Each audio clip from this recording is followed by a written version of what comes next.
It is over. The Russell Wilson era is over.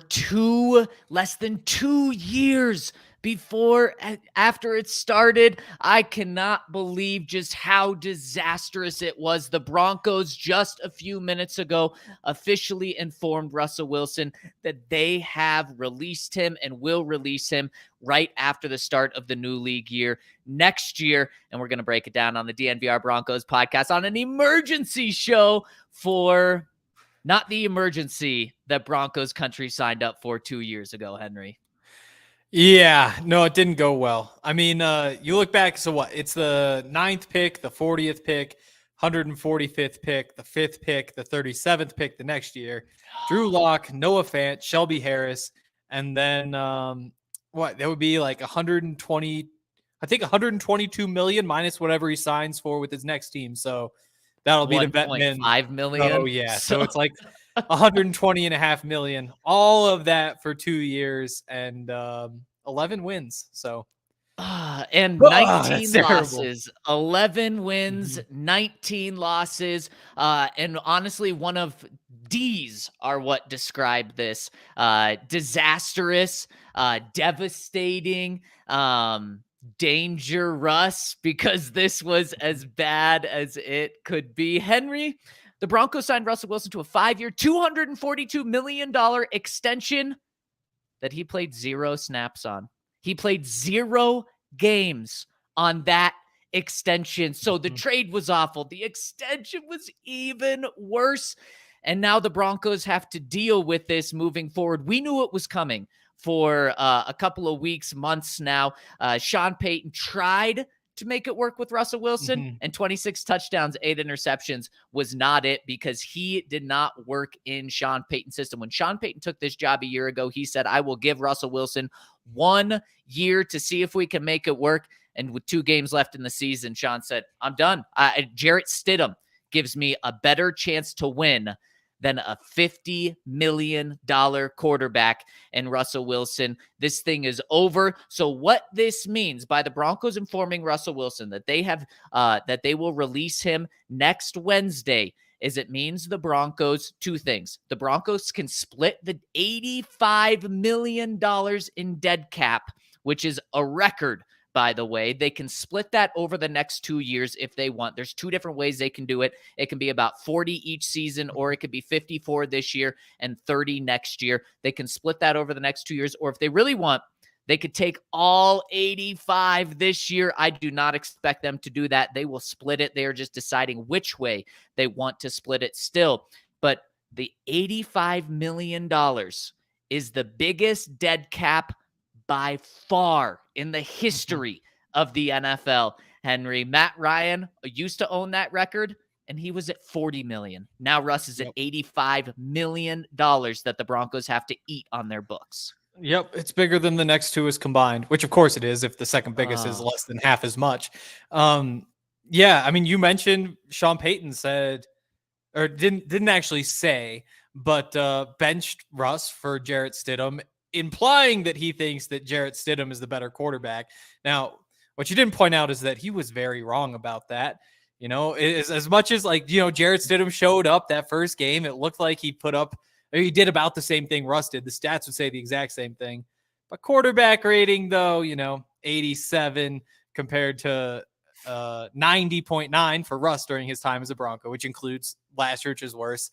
QBR was even worse than either season. It's, as Sean Payton would say, everybody has dirt on their hands. Russ, honestly, maybe this might be crazy, but I almost feel like Russ has the least dirt on his hands. Like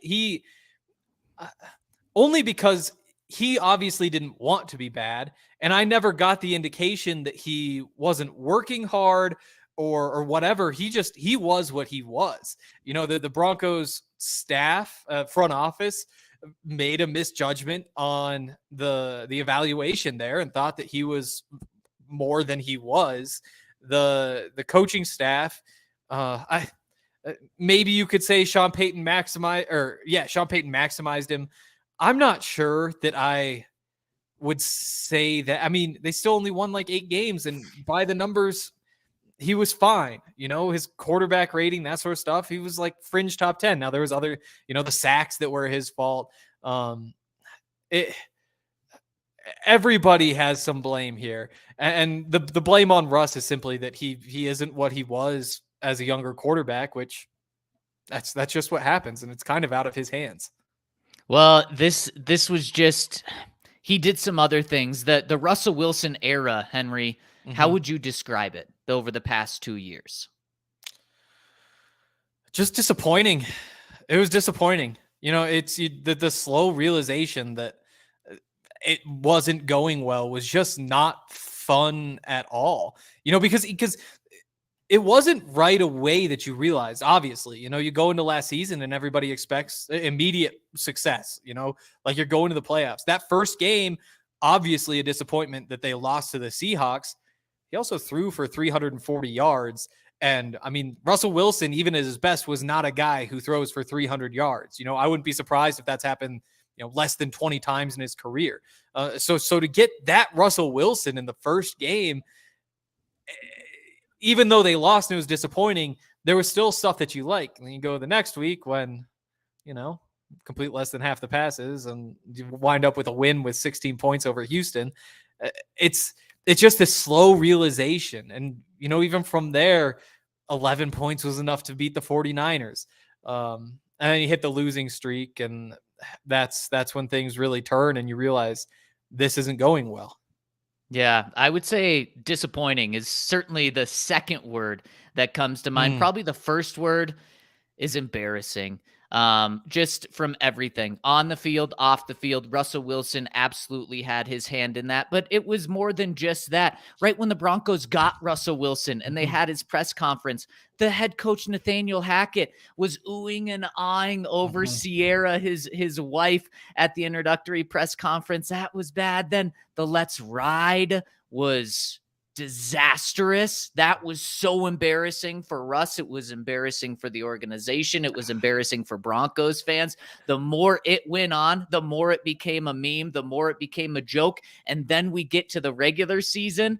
And then week 1, we know how that game ended. Peyton Manning trying to call timeout on the Manning cast like 67 times when Nathaniel Hackett wouldn't do it. Russell Wilson walking right past Nathaniel Hackett on the sidelines, not even wanting to look at him. And then the rest of the season, it was one of the worst offenses in NFL history. It was awful. More bathrooms in Russell Wilson's house than touchdowns he had on the season. Embarrassing.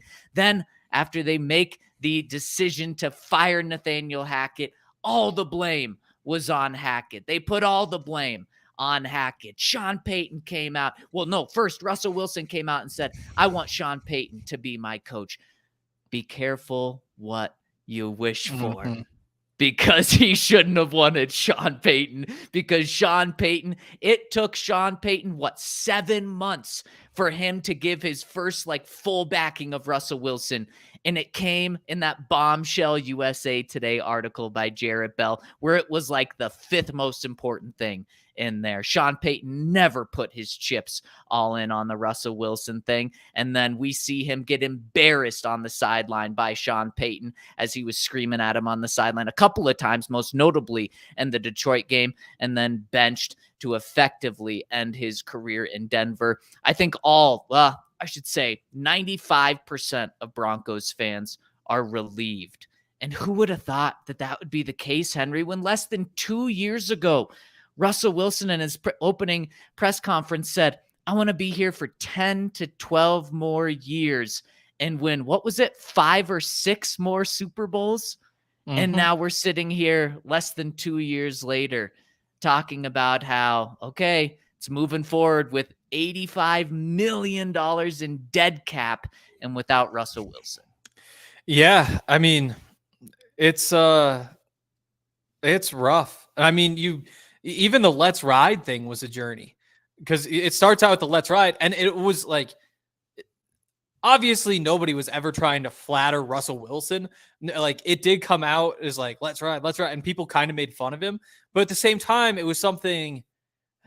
It wasn't as derogatory toward Russ as it was just it was like a phenomenon. It was like Tebowing, Remember just all the Tebow and like Tim Oh, Tebow does that yes. and everybody does it. You look at now every single college that offseason was going through and they had players like the football out, let's ride. Like every single school in the country did it. In a mockery, but again, it like took over. It wasn't like mockery as in like, oh, this guy's gonna like he sucks, he's a loser. Like Broncos fans the whole time are just like, yeah, he's a good quarterback. Like we were in on Let's Ride. Remember, we were making Let's Ride shirts. We were ending podcasts with Let's Ride. Like everything was Let's Ride. I mean, that was the mantra for Broncos country. I mean, they had flags that said Let's Ride running around, and to see, I mean, obviously it ends with the Let's Ride as Russ is walking off the podium and it's like half-hearted, and that was such a journey. I mean, in an alternate universe where things work out, or Nathaniel Hackett is the next Bill Belichick, or whatever needs to happen for things to have gone well these past couple of years, Let's Ride could be like a phrase that sticks in Denver forever. Like people might every Broncos fan might just have a shirt that says Let's Ride. Like it could have been the Let's Ride Super Bowl. Now, obviously, like that was a long way from actually happening, but that phrase that went from that was like the mantra for Broncos country just became a joke. It did, Henry. It was put into every Broncos employee that wanted it. Mm-hmm. They put it in their sign off on their email. Was Broncos country, let's ride. Now it's Broncos country, let's cry, and that has been made a mockery. And one of the most disappointing, embarrassing, disastrous, forgettable moments, 2 years, contract, trade, and NFL history is now over. And that's what this is it's that bad. And so now moving forward, we're going to continue to break this down as the week goes on. But now there's two things we're looking at. How do the Broncos move on? And where does Russell Wilson end up? Because we think it's bad now in Broncos country. What happens if the Broncos can't find their next quarterback and they move on from Sean Payton in a couple of years, or they just can't find their next quarterback this year? And right now, Russell Wilson goes and ends up on a team that has success. That is disaster. And that is what Sean Payton is going to make sure does not happen, because that is how this journey gets even worse. But it was clear pretty much by the time that Sean Payton got on the field with Russell Wilson that it was not going to work between the two. And when Sean Payton was hired, that was ownership saying, we are going to trust you and what you do. And Russell Wilson could not work with Sean Payton. So now the Broncos move forward looking for options at quarterback in free agency, which starts in 1 week from now, in the draft, which they clearly are doing all of their homework on in the draft. And then Russell Wilson is able to hit the free market and free agency next week. The Broncos owe him $39 million in cash, regardless of what happens, except if he signs with another team. Whatever he signs for, the Broncos will owe him that $39 million in cash minus whatever a new team pays him. Mm-hmm. That's why he's probably going to get a vet minimum deal signed for $1.5 million somewhere. And then the Broncos will owe him $37.5 million. But that $85 million of dead cap, that is sticking around. The Broncos just have to make a decision on if they want to split it between 2 years and how they split it between 2 years. Yeah, I mean, it's kind of ironic that he goes from being one of the worst contracts in NFL history. I think that's probably fair to say. One of the worst contracts in NFL history to now being like, I think kind of a steal for whoever the next team is, because you get to wind up paying 1.3, 1.5 million, whatever it is, for a starting quarterback. Now, it won't be a great starting quarterback, but you look around the league at teams like, I mean, the Steelers always jump out, fringe of the playoffs. Like they've been to the playoffs so much recently. They've got the defense they have, and Russ is a clear upgrade over Kenny Pickett or Mason Rudolph, and to be able to get that for the vet minimum would be a good deal. You look at the Raiders, the same thing. Maybe not as good of a team, but the idea that you could upgrade at quarterback from Aiden O'Connell to Russell Wilson, which again, easily an upgrade. doesn't necessarily make you like a contender or playoff team, but an upgrade. To be able to upgrade your quarterback position for the veteran minimum, I mean, that's when's the last time? That's probably never happened before. You look at what the Broncos are going to wind up paying Russ. It's going to come out to, $61 million a year. As awful as this is all felt, it isn't quite as absurd as it sounds, just because, I mean, quarterbacks are getting 55, pushing $60 million a year at this point. So it's obviously on the high end for 2 years of a quarterback. And it's especially disappointing when he turns out to be, not a top 10 quarterback or anything like that. It's a setback, but it isn't totally insurmountable. Like the fact that you decided to pay 61 million bucks a year for a quarterback for 2 years. And what's been done is done. Now it's on Sean Payton and the Broncos, but specifically on Sean Payton. He has moved on from Russell Wilson. It's on him to find his quarterback, and he has not been shy about welcoming the pressure. Hank, 6 days ago, Sean Payton, when talking about evaluating quarterbacks, said, "We're going to be good at it, and we're happy in some sense that other people aren't." So he is taking this pressure on his shoulders and absolutely embracing it. That is, I mean, he is not just doing it with his actions. He's saying it with his words. And so that means the Broncos move forward in 2 ways. One of those ways is through free agency. The other is through the draft. This comes days after the Broncos met with Caleb Williams, Drake May, Jaden Daniels, Bo Nix, J.J. McCarthy, Michael Penix Jr., Michael Pratt. They met with every quarterback seemingly that was at the combine, certainly every quarterback that could go in the first round. Do you think this move coming so shortly after, and remember, Sean Payton told us last week that we would have a decision this week or next week on Russell Wilson's future. He said after we got meetings on Tuesday and Wednesday with the owners to talk about the path forward. This happened before those meetings. Do you think that means that Sean really fell in love with someone last week? No, I don't think it's related at all. I think that all of that stuff is great for the process, but I don't think that this weekend played any part in this decision. Like you said, they have the meetings with the owners, the coaches do, the front office do. And to me, it's just a chance after you've gone through all of the offseason stuff you need to go through, evaluating the team, evaluating the options, whatever it may be, to be able to then go to the owners and have them sign off on the plan, because you can't make these sorts of decisions without talking to them first. I think that that's just the process.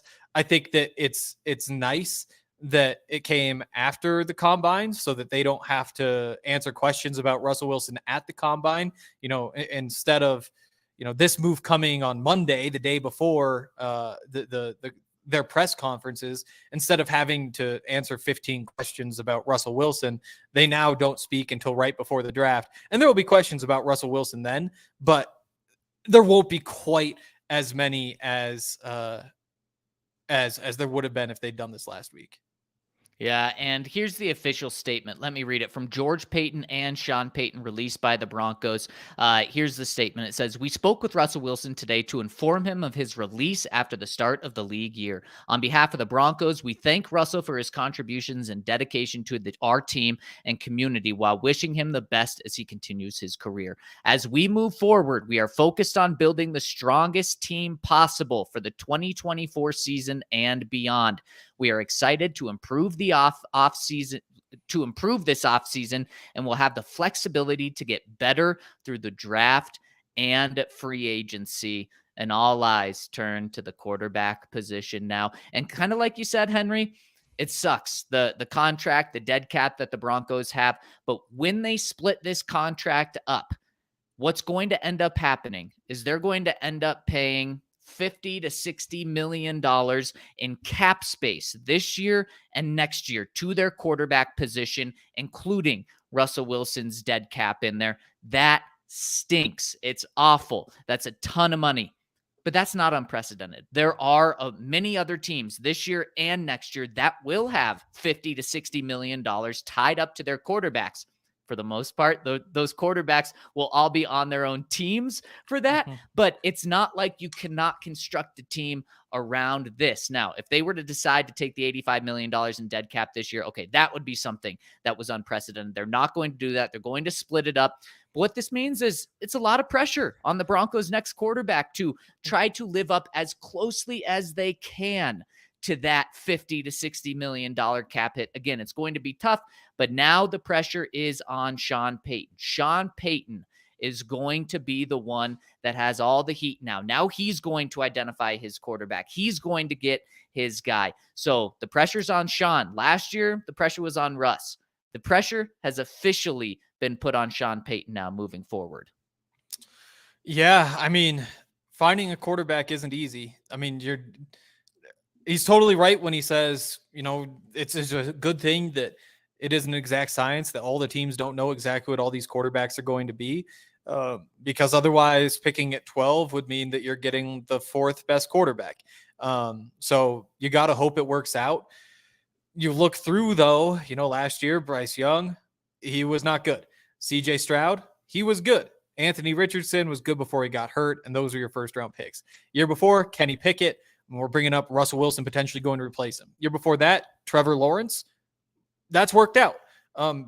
Hasn't made the play. Or he did make the playoffs that one time. So you have that, but you're still hoping for more. Zach Wilson didn't work out. Trey Lance has gotten a lot of opportunities, hasn't worked out. Before that, Joe Burrow, Tua Tagovailoa, Justin Herbert, Jordan Love. That's a solid class right there. For that, Kyler Murray, Daniel Jones, Dwayne Haskins. Not so good. Baker Mayfield, Sam Darnold, Josh Rosen. There's the odds of them finding their next quarterback with any given pick.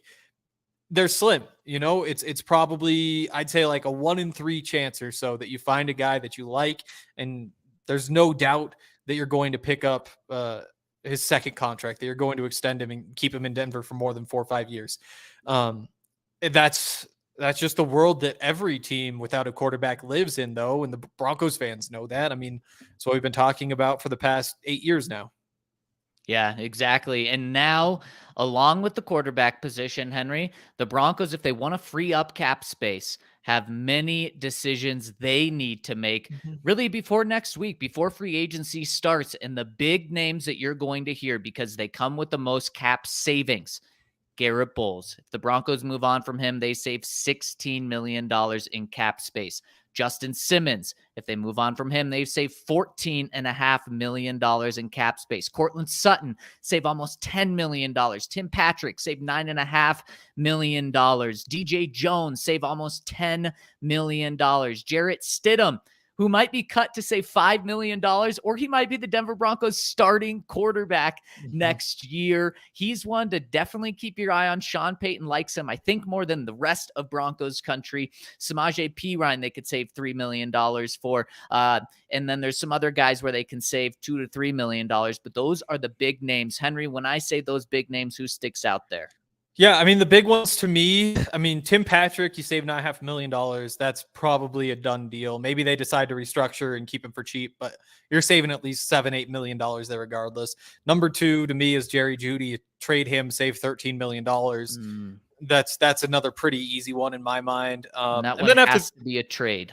Yep, but that shouldn't be an issue. What do you think you get for Jerry Jeudy?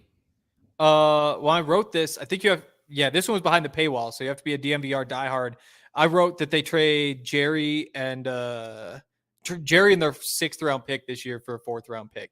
I think that's on the lower side when I look at like the projected trades that other people have put together. I guess the case for him is he put up 1,000 yards from scrimmage in a Nathaniel Hackett offense with Russell Wilson being peak. Let's ride Russell Wilson. So it's not like he's totally unproven, and he has a mix of potential. So maybe it is more than that. But to me, that's about where he fits in, considering he's on a 1-year, $13 million deal, which is a little lower than his market value, but not much. And there's 2 things that could happen. Either he breaks out and plays really well, and you wind up getting him on a good deal, but then you have to pay him right after. or you don't get much out of him and you decide that you don't even want to re-sign him, in which case it obviously didn't work out. And that's why there isn't like this massive upside like there would have been if the Broncos had traded him, 2 years ago, when he would have been 13, 15, like $17 million for 3 years of play. That's a good deal if he pans out. So that's where I've got him. Well, and Henry, I think you're a lot closer than most people are. When I was out at the combine last week, a feeling that I got was that the Broncos trade value for the wide receivers they have, Cortland Sutton, Jerry Jeudy specifically, is not nearly as high as people think that it is. So a fourth to get Jerry and a sixth, I think, is probably right. And really, the real reason why the Broncos would do that is for two things: is to just get a fresh start in that receiver room, because they're also either going to be moving on from Tim Patrick, or Tim Patrick's going to be taking a substantial pay cut in order to come back. So that's one of them, is just to shake things up. And then the second one is just to open up that $13 million. You're not trading Jerry Jeudy to then go and get a draft pick that absolutely replaces him. Yeah, exactly. After Jerry, who's number 2, I think, and very likely to be on the move. Number 3, most likely to me, is DJ Jones. Save $9.5 million.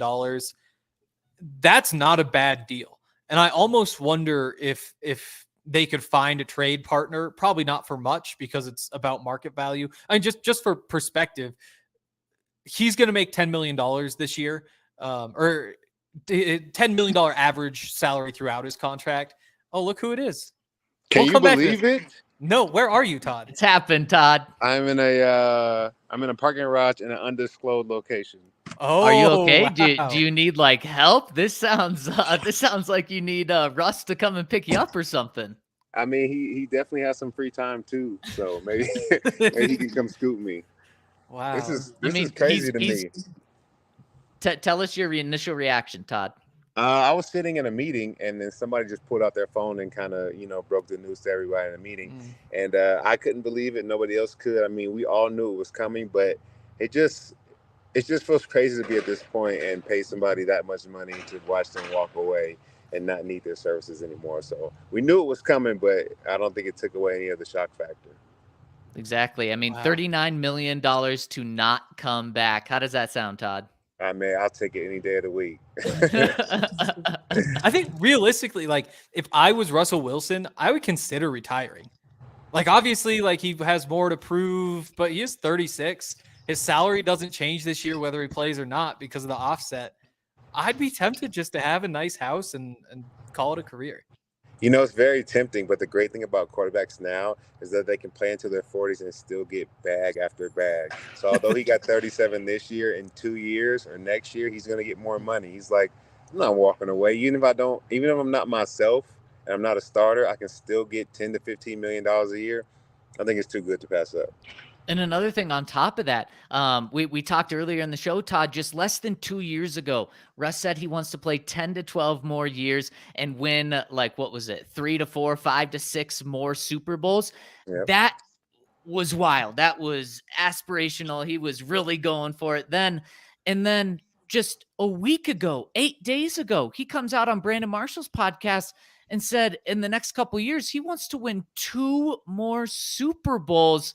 I'm going, oh my gosh, I thought we left that back 2 years ago. Like, I thought we were done with that. And he says that, and I'm just blown away by that. There's no way Russ is going to hang it up here. He had a lot of motivation leaving Seattle because he felt like they didn't treat him properly. Now, after this embarrassment, he's going to have even more motivation.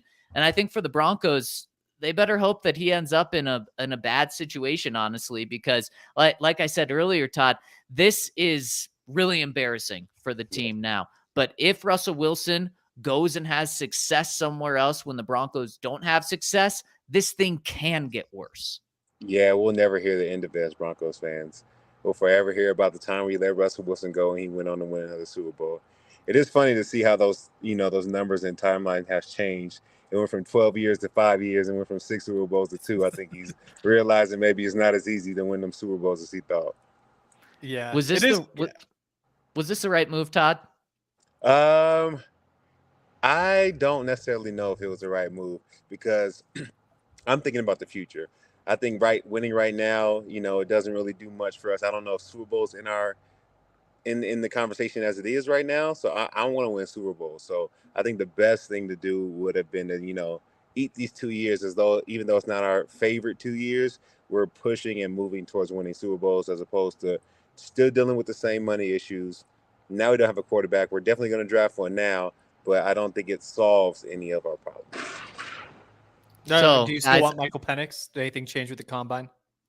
No, nothing changed. Nothing changed. I think he's still good. The do-rag looked good though. I gotta say. Still Todd, purple, you're looking sharp. I don't know how much time you have, but before I let you go, I have to ask initial reaction on the day the Broncos officially release Russell Wilson.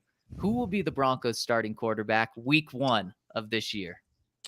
I really believe it's going to be a rookie quarterback from what they did at the draft to how things are shaking up. And the money that we have is very minimal. So I think that starting week 1 is either going to be J.J. McCarthy or Michael Penix. I don't know if Bo Nix is the man for Sean Payton's defense. I think he's very accurate, but I do think that there is something about J.J. McCarthy that got kind of the NFL in the buzz, and I think it's going to continue even after the draft. So who is it? I need a name. You want an answer? All right, man. Well, I'm just going to go with the NFL's choice right now. I'll probably say J.J. McCarthy. Henry? Yeah, I want to say something crazy. Like, I don't know. I've got this, like, that would be really crazy. Like, I've got, like, the suspicion that Drake May is going to kind of slip down the draft board and the Broncos are going to trade up. But I think in that case, it's probably Stidham who starts the season. But I don't want that to be on the record because there's so many people watching right now that I'd rather slip that out in a podcast where people aren't watching. So instead, I'm just going to go with Todd and say J.J. McCarthy. Wow, damn, you guys are taking... I want to go... When Henry was saying something crazy, I thought he was going to go with, like, Tom Brady. He comes out of retirement to play with the Broncos, but I'm going to take a little middle ground between you guys. I'm going to say the Broncos trade up and grab J.J. McCarthy in the draft. I think after the combine, J.J. McCarthy is the fastest riser in this draft process, and he is going to be someone that is taken before the Broncos pick at 12. And I think the Broncos do make a slight move to move up a few spots to get in there. Todd, you are hopefully okay in a parking garage. Can you tell us if you need help or anything? No, everything's good. If I blink like this, then to come save me. But just had some meetings today, some really, really good stuff going on. So everything's good. I love to hear it. Any final thoughts before we let you go, Todd? We called it. They made the decision 3 weeks ago. I'm just saying we called it. We knew it.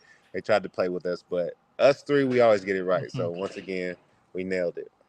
We nailed it, and can't wait to have you on where we're going to continue to break this down, look more in depth at Broncos quarterback options moving forward. We're going to do that tomorrow on the show. Todd, thanks for joining us, and look forward to tomorrow, my friend. Perfect. See you guys. All right, Henry, let's, do you have any final thoughts before we hear from the people? I do want to say people are making this about the salary cap. I do want to point out this move does nothing to change the salary cap situation. It's the exact same as it was before. You still have to clear the same amount of space. I mean, his cap hit this year is going to be 35.4, just like it would have been if he was on the team. His cap hit next year will be, I think, like 49.6 instead of being 55 or so. So you save a little more than $5 million. You have to find a replacement for Russell Wilson, which tacks on some cost. But I think we're generally in agreement that they're going to be going after a rookie. And for that reason, I mean, you talk about $5.6 million in savings over the next 2 years, moving on from Russell. That's, I guess, you draft somebody at 12, you're probably paying him about $7 million a year. So you're paying about $7 million more to the position. So there's definitely salary cap struggles, and those salary cap struggles are tied to the contract that the Broncos signed Russell to initially. But I think it's important to distinguish that the salary cap trouble to me is separate from the quarterback trouble, because it's something, I mean, that decision was made. They were always going to be in this salary cap situation ever since they made this decision 2 years ago. Right. Yep. It's absolutely true. And also, the only timing with this, there's two timing parts. By releasing him once the new league year begins, that allows them to separate the $85 million in dead cap over 2 years. If they were to release him today and have it be official today, then they would have to eat all of that $85 million right now. But they'll be able to split it, which they will split it. And the second thing is by doing it before March 17th, they do not guarantee his 2025 salary. And that was the whole issue with asking him to push back his injury guarantees. It had to deal with that 2025 salary becoming fully guaranteed. Yeah, and we're about to hit the super chats in a second. So if you haven't gotten those in yet, get those in now. Yeah, also the decision here, the Russell Wilson decision, like you said, it's the $37 million in guarantees that are triggered if he's on the roster on March 17th. What that means is if they'd kept him and decided to cut him next year, they would have saved no money next year because all of that money next year was guaranteed. So if they decided to keep him, they would have kept him for 2 more years for $16.5 million per year is how that would work out. And so, no, sorry, $18.5 million per year. There's the right math. And so that was really the decision is the $85 million, essentially that's already on the books. It's already got to account against the salary cap. That's a sunk cost. That's that money's gone regardless. The difference is that you could throw on another $37 million to keep him for 2 more seasons, which is, in my opinion, kind of a tough decision because that's about what he's worth. I saw, somebody in chat, you're delusional if you think this does not affect the cap. It literally does not. All it does, it's $35.4 million to Russell Wilson this year, regardless of whether they made the move or not. It's $49.6 million against the cap next year, or $55 million. So you save $5.4 million, and that's the difference when you release him. And then obviously every year after that, he's no longer on the books. But in terms of all this cap trouble we've been talking about the past 6 months, nothing changes.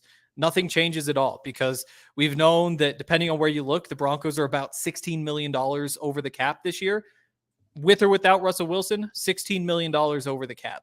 And that's money that's going to be cleared, that's going to need to be cleared, regardless of whether you keep Russ, you move on from Russ. Now, the reason they're over the cap is because they signed this deal with Russ. But again, they did that multiple years ago. So this was a situation we always knew was coming, regardless of whether Russell panned out, didn't pan out.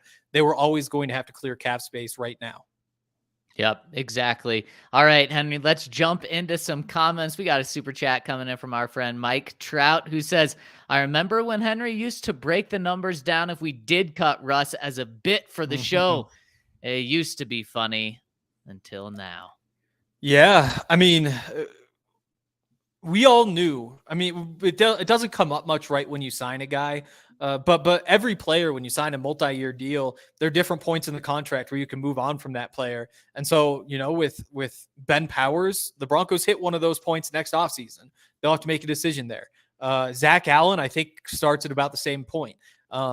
Mike McGlinchey, probably another year down the road. And that's that class of free agents when you start trying to decide, like we are with other players currently on the Broncos roster, is it worth this cost? Is he worth, the $9.5 million that DJ Jones is owed in this final year? Do you want to pay it to him or not? And real quick, I was pulling up these numbers before Todd jumped in, but so he makes $10 million on average. That's 22nd in the league among defensive tackles. Last season, he was 8th in solo tackles among defensive tackles, 24th in tackles for loss, 32nd in sacks. So when you look at that, 8th in solo tackles, 24, 32nd, at 22nd in salary, he's making about what you'd expect that player to make. The question is whether the Broncos are willing to spend that money there, whether they need to just cut costs, even if it is a decent deal. I forget where my mind was, but yeah. Well, no, but it's a good transition because a next super chat from Kyle Wall says, what's really the possibility that we trade Justin Simmons? I can't see how we replace his value. And listening to Nick Ferguson on Broncos Country tonight, you don't trade players like him. Henry, what do you think's the possibility that they trade Simmons? I mean, it's a real possibility because, you can save, I think $14.5 million if you pull the trigger there. You can probably get something decent in return. He's 30. So if you're looking at this as, I see it as next year, it's going to be a tough year, but it's going to be a tough year because you need to have a tough year so that you can kind of show that you're on your way in 2025. And then 2026 should be a chance for the Broncos to be a good football team and go and compete. And at that point, you tack another 2 years on. Justin Simmons is going to be 32. He might be 33 by the end of the season. I think he would be. And I mean, is he going to be part of the next kind of golden era of Broncos football? Maybe he's there for the beginning of it. And I don't think they move on just because it creates another hole and he's a good player. But for $14.5 million, that's something that the Broncos will have to consider. And on top of that, I mean, he's not being the type of player you move on from. That's fair. And he is a leader on this team, but the Broncos, they've lost a bunch of games for the past 6, 7, 8 years. Obviously, I mean, we've all seen it. And that doesn't mean that they have necessarily a losing culture. You could there's a chance that that's just the best they could do. They maximize their talent. I don't see it that way. And when you're one of the leaders of a team that's kind of consistently struggling, sometimes coaches or GMs or whoever will say, we need a leadership change. And that could be something that also kind of factors in here. Yeah, 100% kind of a restart to this roster. Not only the $14.5 million in savings do you have to consider, but Justin Simmons, out of realistic trades, like you're not moving on from Pat Surtain, out of realistic guys that you can move on from, Justin Simmons probably has the most value on the team. The Broncos do not have a second round pick. If you can get a second round pick for Justin Simmons, save $14.5 million. That is something that I truly believe the Broncos will very well consider and probably pull that off too. The Broncos have PJ Locke as a free agent. They really like him, want to bring him back. And if they can do that, save a lot of money by moving on from Simmons and get something in return, something of significance in return to help with their 6 draft picks and make it 7, make it a second round pick as well. That's something that I do think they will strongly consider. Yeah, and the other side of it is this is the last year of his contract. And while Justin's been a great Bronco and a key part of the team, you wouldn't be surprised if he plays this year and says, you know what, I might like to play my last 2 years, 3 years, whatever it is, on a contender. And if the Broncos are still rebuilding at that point, there's a chance you lose him after the season for nothing. And I wouldn't expect that from Justin because he's a Bronco through and through and has been for so long. But that is a factor. The other thing you could do, of course, is give him an extension. You add a couple years on, and if you do that, you could probably pretty easily save $7-8 million against this year's cap. That money would obviously go toward the next couple of years cap, and next year's cap situation might be even trickier to manage than this year's. Yep. David Talks Broncos says, late tuning in here, but do you think we split the cap hit or take the full $85 million this year? Keep up the great work. Thank you, David. And from what I've heard, they are going to split it over the next 2 years. They just have to make the decision on if it's pretty much split even, or 40 million this year, 40 million next year, or if it's going to be 54 million this year and a little bit less next year. But they are not going to take that 85 million this year. Yeah, I'm surprised. I don't think they have the option to change the money at all. I think there's 2 different ways they could take that hit. Huh. See, I'll look that up after, but I'm pretty confident that. So if you release somebody after June 1st, you just keep their normal cap hit for this year, and then any future money that goes against the cap, that all accelerates to the next year. But yeah, that's interesting. But yeah, there's no chance that they eat the $85 million cap hit this year. Literally zero chance, because even if that's how you want to approach the situation, you would still probably split it for accounting purposes and then say, okay, technically this is 35.4, whatever I've been saying over and over again this year, and 49.6 next year. But what we're going to do is just clear out that extra $50 million this year and roll it over, because the salary cap, remember, whatever you don't use in a given year, it rolls over, just like cell phone minutes used to be. You get like your 100 minutes or whatever, end of the month resets. But if you had 40 left over, you get to keep them the next month. You get 40 bonus. And so even if the Broncos wanted to say, you know what, we're biting the bullet, we're handling the entire Russell's thing this year, they would still split it technically between the next 2 years and roll over a bunch of cap space from this year, just because it gives you more flexibility, just because you're not so locked up. And if you wind up in a situation in the middle of the season when, I don't know, maybe say Justin Jefferson is on the block. I mean, I know he won't be because he's getting his contract this year, but you're like, oh, wow, that's a good deal. You're able to go get him without then having to worry about the cap's constraints too specifically, and you can kind of manage that later. So they won't take the whole hit. The question's just whether they even they won't leave too much cap space left over. It'll more so be how much do they restructure? How much do they push to the future so that they can make moves now? You know, with Zach Allen, do you push $10 million to the future so that you can use that $10 million to get a player right now? Or do you say, you know what, let's just keep things kind of how they are and not clear space to make more moves right now so that you don't increase the bill for the future?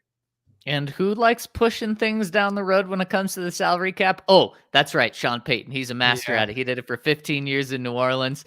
So that is not going to be something that if he does in Denver, that's not going to surprise me one bit. Julian chimes in with the super chat and says, do you guys think the Broncos can make a move for Zach Wilson? Oh, they definitely could. They can. If they wanted to. They can. I would not have him on my radar at all, but I think there's 3 guys in terms of a trade that we should have on our radars from the quarterback position. Again, just trade only. Zach Wilson is one of them because he's available right now. Former top 2 pick in the draft. If you want quarterback rehab, Sean Payton is very confident in himself. You get a former number 2 overall pick for a 7th round pick. So that's one name. Mac Jones is another name. Word coming out of the combine and Patriots last week was that he could go for a 5th or a 6th round pick. When I look at Mac Jones, he lines up so well with what Sean Payton likes in quarterbacks. In fact, Mac Jones himself, Sean Payton loved coming out of the draft. So obviously, you're not spending a 1st round pick on him. You're getting him for a 5th or a 6th round pick because of how disastrous the past 2 seasons have been with Mac in New England. But remember that first season, before Mac Jones's offensive coordinator was co-defensive coordinator and a co-special teams coordinator, before Bill Belichick totally effed Mac up. He went to the Pro Bowl. He was an alternate there, but he took the Patriots to the playoffs. He had a very, very good rookie season. Sean Payton can look at him and say, that's a guy that I can rehab, and he can be my quarterback of the future. And then the 3rd guy, Sam Howell. If the Commanders with that 2nd overall pick take a quarterback, Sam Howell is going to be available. What did Sam Howell do against the Broncos this year? Oh, that's right. Threw for 300 yards, 3 touchdowns, and an 18-point comeback on the road. That's someone. He had a really good game against the Broncos. Obviously had other games where he struggled. He was viewed at one point as a number 1 overall pick, fell because he had a bad senior season there at North Carolina. But those are the 3 guys in terms of the trade market that I would keep your eye on.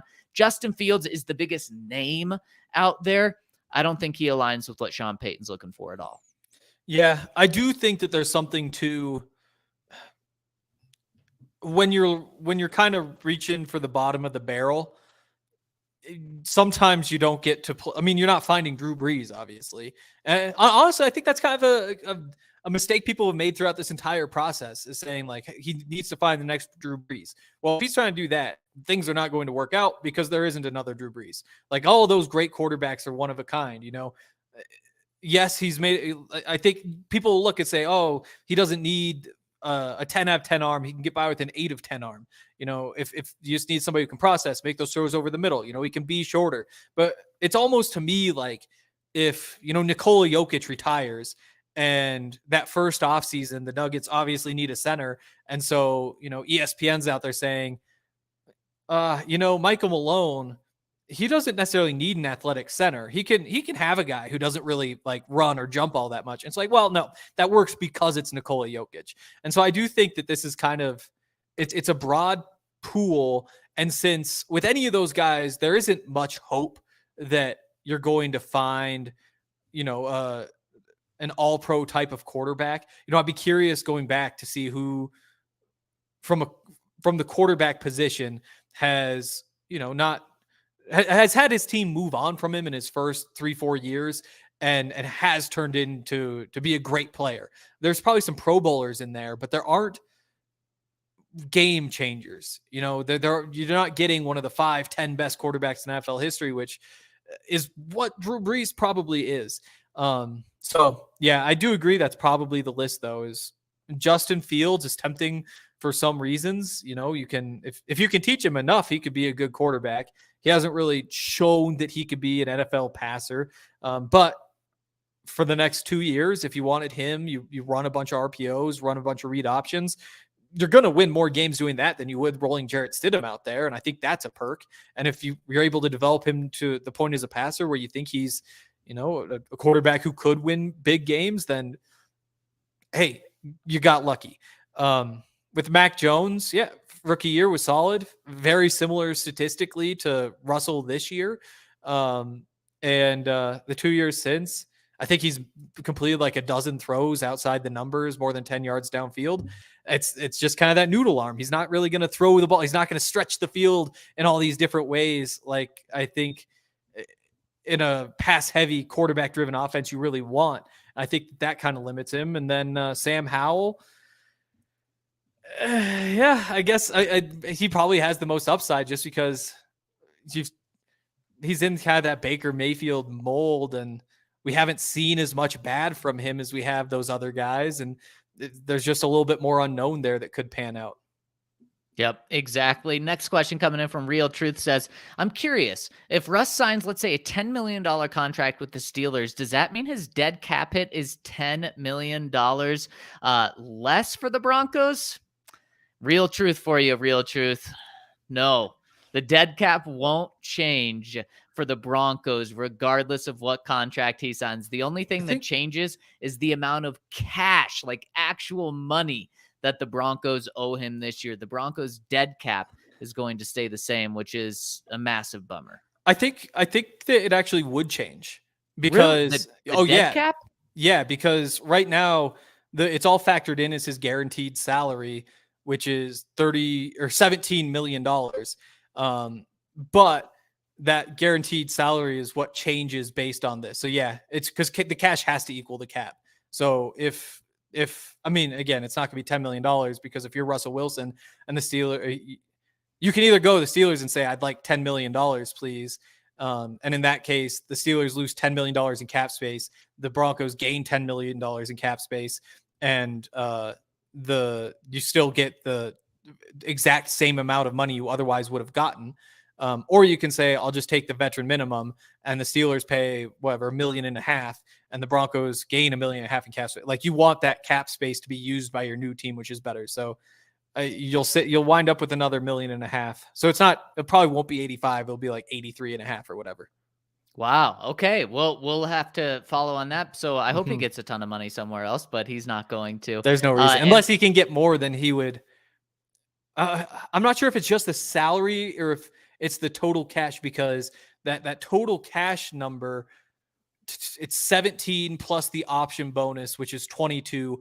So 39 million. So if a team were to say, we'll give you $45 million for this year, he would have incentive to take it because he gets an extra $6 million. But right. I don't think he's getting that. I'm not sure if it's just this salary that cancels though, but still nobody's offering the $20 million. So he gets another $3 million versus the 17.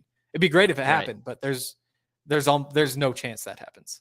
And unless we get another super chat roll in, our final question coming in from Ken Button says, do you guys think it's a fair trade to trade 12 for Hendon Hooker? No, that's a terrible trade. When was Hendon Hooker drafted? In the 3rd or 4th round last year? And I really liked Hendon Hooker coming out of Tennessee last year. He was injured until midway through the season, so that's a big reason he fell.